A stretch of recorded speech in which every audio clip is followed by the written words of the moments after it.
तो ब्रह्मोस 2 यानी कि हाइपरसोनिक वाली मिसाइल आ जाने के बाद भारत का रुतबा कितना बढ़ जाएगा, वो जानने के लिए आप सबसे पहले तो ये समझिए कि हाइपरसोनिक है क्या।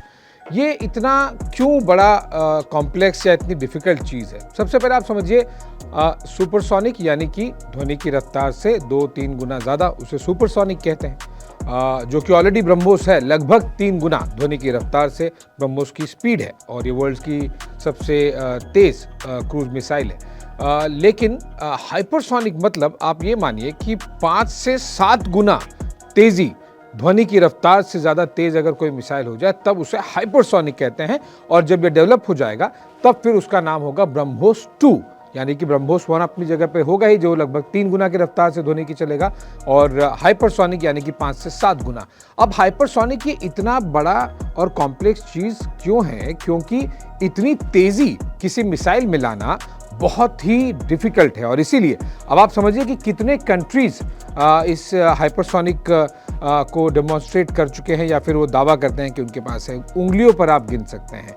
चीन और रशिया ने तो प्रूव कर ही दिया है कि उनके पास हैं, जैसे कि चीन के DF-17 है और भी कुछ उसके वेरिएंट्स हैं जो कि हाइपरसोनिक है। और रूस ने भी ये प्रूव कर दिया है। साथ ही साथ नॉर्थ कोरिया भी कभी कभार क्लेम करता रहता है और ईरान भी क्लेम कर रहा है कि उन्होंने हाइपरसोनिक मिसाइल बना ली है।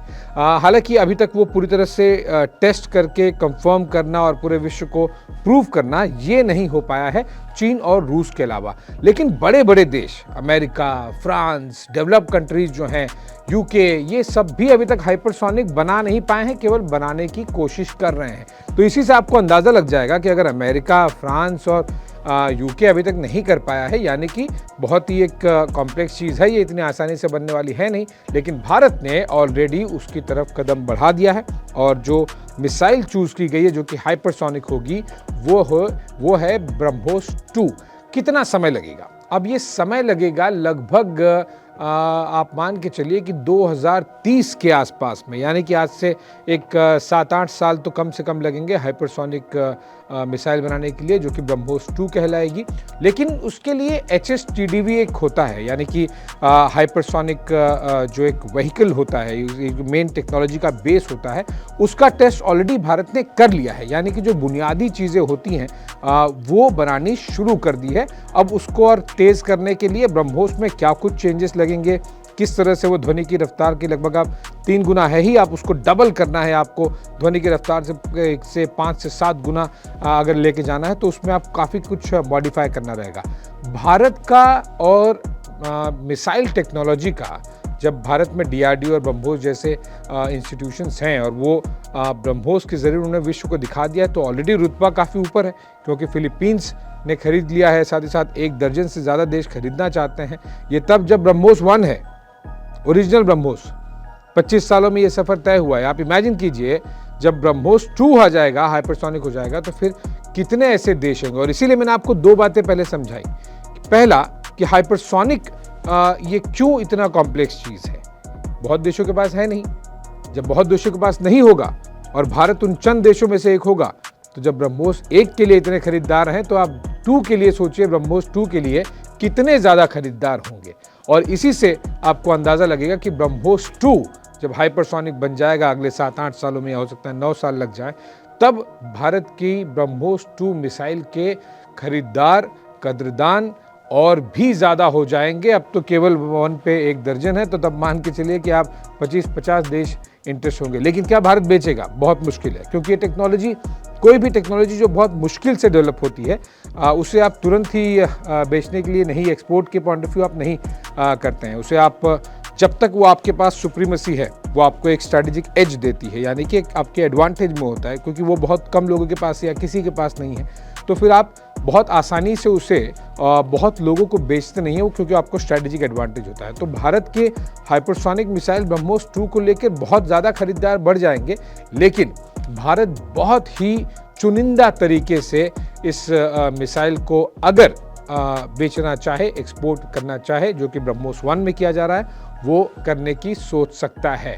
हाइपरसोनिक ये इसलिए भी सबसे ज़्यादा ज़रूरी होता है, जब आप किसी मिसाइल को इतनी ज़्यादा गति दे पाए, इतनी तेज़ी से अगर कोई मिसाइल मूव कर पाए, तो वो न केवल आपके जो कुछ वॉरहेड जिसे कहते हैं, चाहे वो न्यूक्लियर हो या फिर कन्वेंशनल हो, यानी कि जो असला बारूद होता है मिसाइल में, वो कि तेज़ी से आपके दुश्मन के ठिकाने पर जा रहा है, वो जितना तेज़ होगा यानी कि एयर डिफेंस सिस्टम और रेडार्स उसे पकड़ नहीं पाएंगे। अगर पकड़ भी लिया तो फिर एक्ट नहीं कर पाएंगे, रिएक्ट नहीं कर पाएंगे। यानी कि आपकी मिसाइल की अगर एक्यूरेसी सही हो तो जाहिर सी बात है कि फिर वो ठीक निशाने पर जाके लगेगी और आप श्योर शॉट हो सकते हैं कि बटन दबा दिया, अब मिसाइल निकल गई है।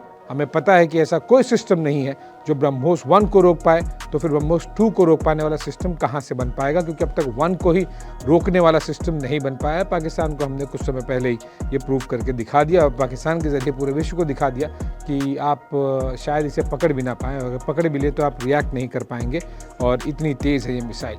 भारत का रुतबा मिसाइल टेक्नोलॉजी जैसे कि स्पेस में बहुत ज़्यादा है, वैसे अगर आप डिफेंस में देखें तो मिसाइल सबसे डेवलप्ड एक डोमेन्स या वर्टिकल्स में से एक है जो कि भारत ने पिछले कई दशकों में, इसीलिए हमारे पास अग्नि 1, 2, 3, 4, 5, अग्नि प्राइम, ऐसे हमारे पास सीरीज़ है। मिसाइल टेक्नोलॉजी में भारत ने बहुत बेहतरीन काम किया है, thanks to doctor Abdul Kalam और उनके जैसे और भी कई साइंटिस्ट हैं जिन्होंने अपना योगदान दिया है कि भारत मिसाइल टेक्नोलॉजी में सबसे आगे रहा है और सबसे तेज़ी से भी चीज़ें डेवलप करता रहा। और इसीलिए हर एक कदम पर, हर एक स्टेज पर, हर एक डोमेन में, हर एक इस्तेमाल के हिसाब से भारत के पास मिसाइल है, चाहे वो ब्रह्मोस हो या फिर प्रलय हो या फिर अग्नि हो या फिर और भी बहुत सारे मिसाइल्स हैं।